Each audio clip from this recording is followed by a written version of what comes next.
welcome to Jenya's platform. Today we'll learn about seed dispersal. So, have you ever wondered how come small plants grow in some cracks of a wall or cracks of the floor? Where did the seeds come from? I don't think anyone planted there, right?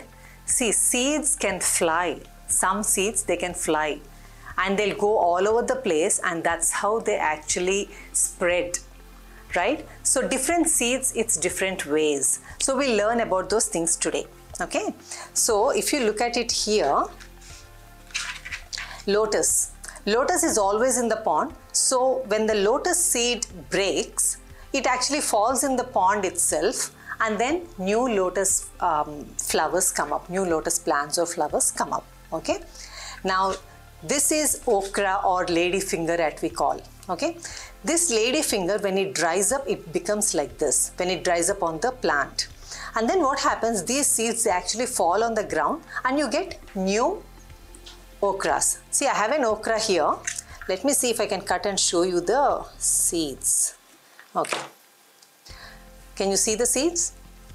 So when it dries up like this, these seeds become, like this. I'll show you. They become like this, okay? I don't know if you can see. I'll put them here. They become like this and then they fall off. And then new plants start growing, all right? And if you take tomatoes, okay, when some of the tomatoes, you can harvest as many tomatoes as possible, but some tomatoes, they get ripened and they fall on the ground, and then they start growing new tomato plants. For example, I have this tomato here. Let me cut it and show you how the tomato seeds look. See how beautiful they are. Now if I do this, can you see the tomato seeds here? These are the tomato seeds, okay? Now these will fall on the ground and you get new tomato plants, all right? Now the interesting one is the dandelion, okay, this one. This one, I don't know if you noticed it, sometimes you can see this somewhere. You just blow air like this. If you do this, they go all over the place. Those are the seeds. So when there is a lot of wind, they just go all over the place and you get new plants, these dandelions, all right? So this is how they propagate, and some of them you actually manually plant it too. So here I have some different types of seeds.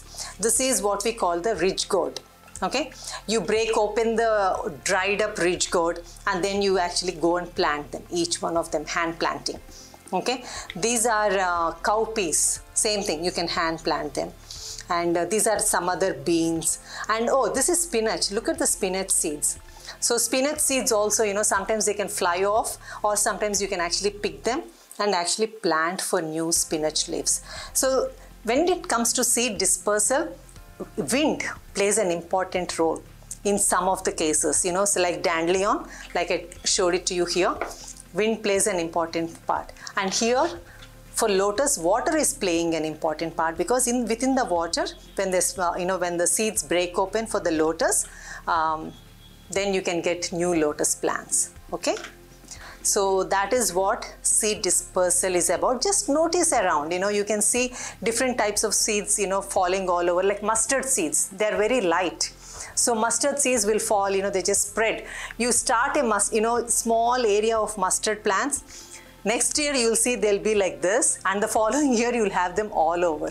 Okay, you can just experiment, and they're very beautiful flowers too. Try that and see how it grows. And on the top of the hills also, right? Sometimes you will see these huge mustard fields. Someone must have put some seeds, and then over the period of years, they just spread. Poppy seeds is another one. The seeds are so light, they just go all over with wind.